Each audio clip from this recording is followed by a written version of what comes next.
Why do we celebrate birthdays? I figured this would be a cool topic to cover in today's video.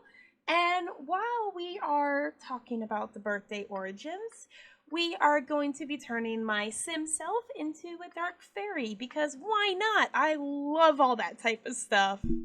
My birthday is this coming Sunday, so I figured this was actually a fitting topic for a video. It's something I'm sure most of us have grown up celebrating our birthdays, our friends' birthdays, our family members' birthdays. But have you ever stopped to think of when it started? Well, the idea of celebrating your date of birth is actually a pagan tradition. Pagans thought that evil spirits lurked on the days of major changes, like the day you turned a year older. However, pagans weren't the only ones that celebrated birthdays.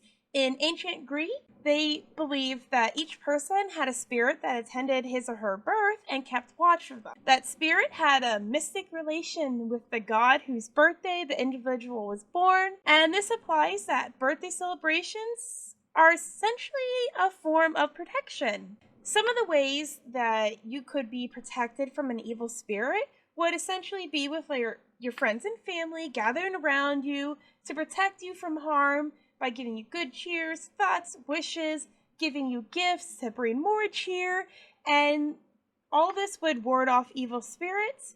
On top of noisemakers would scare away unwanted evil. So think about that the next time you complain about somebody blowing into one of those little noisemaker things.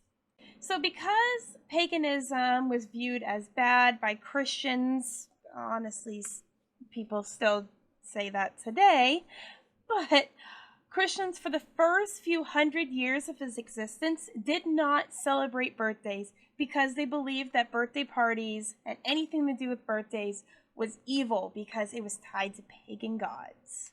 Around the 4th century, Christians changed their minds because they began to celebrate the birth of Jesus as the holiday of Christmas.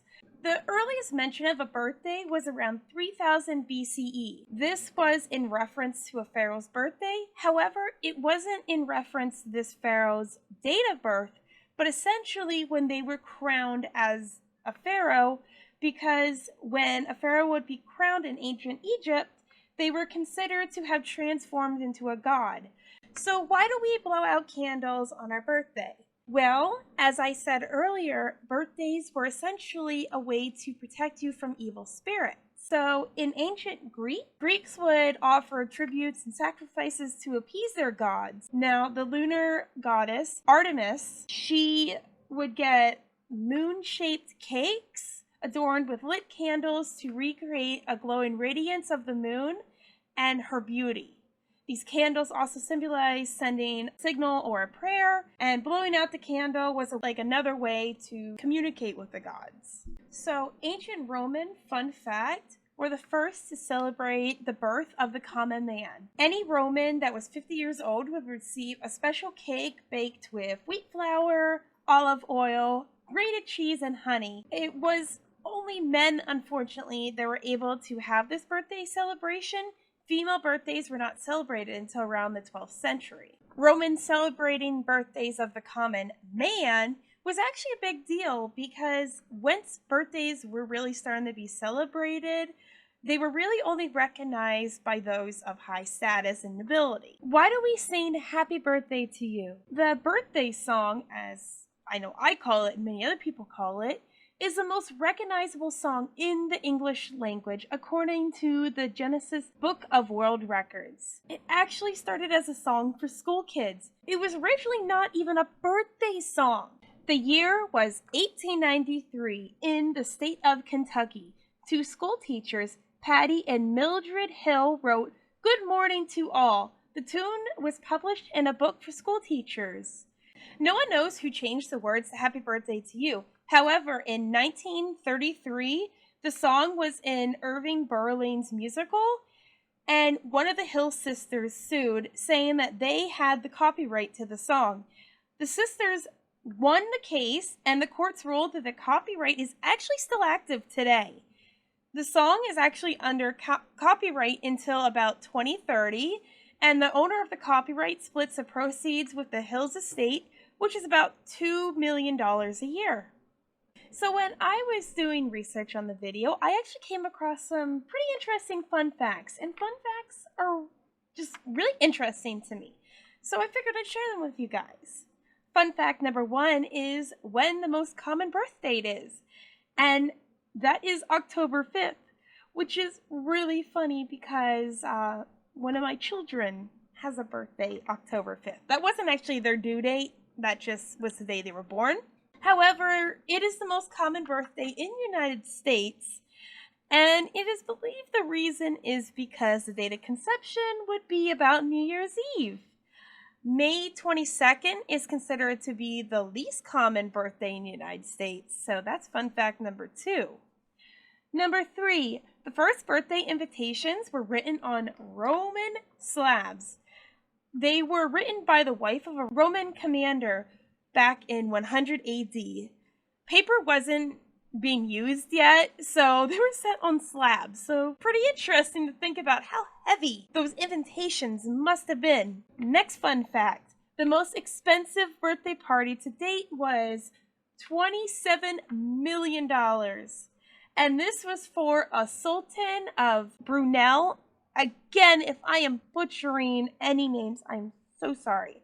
But this was for his 50th birthday back in 1996. $16 million of that budget went towards Michael Jackson's performance. Another fun fact is that the type of birthday cakes we use today were invented by German bakers. And this was because they celebrated what they called Kinderfest, which came out in about the late 18th century, and it involved a birthday cake and candles, and kids got one candle for each year they'd been alive, plus another to symbolize hope for living for at least one more year. And for the final fun fact of today's video, the Industrial Revolution brought the delicious cakes to the masses. When the Industrial Revolution started, all these ingredients that were considered a luxury beforehand were now being mass produced, which made it a lot easier for the common folk to get a hold of these ingredients. But that is going to do it for today's video. I really hope this video was informative and you learned something new.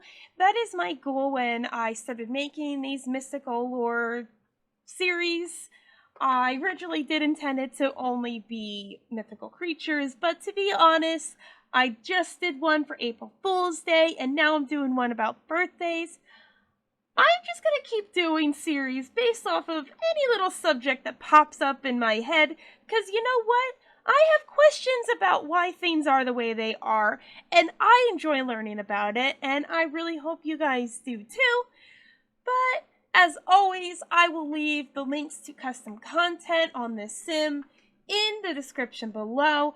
This sim will be uploaded to the gallery if you are interested in downloading her. She is my Simself dressed as a dark fairy. And I had so much fun making her. I absolutely loved her outfits. I loved the gothic vibe that I gave her, because if I could just pull that off every day in my life, I would. But also, if you want to read more about the reading sources I looked up in order to find out this information for this video, all my research is linked in the description below. But thanks for watching, everyone. I appreciate all the love and support I've been getting on my channel, and I hope you guys all have a magical day. Bye!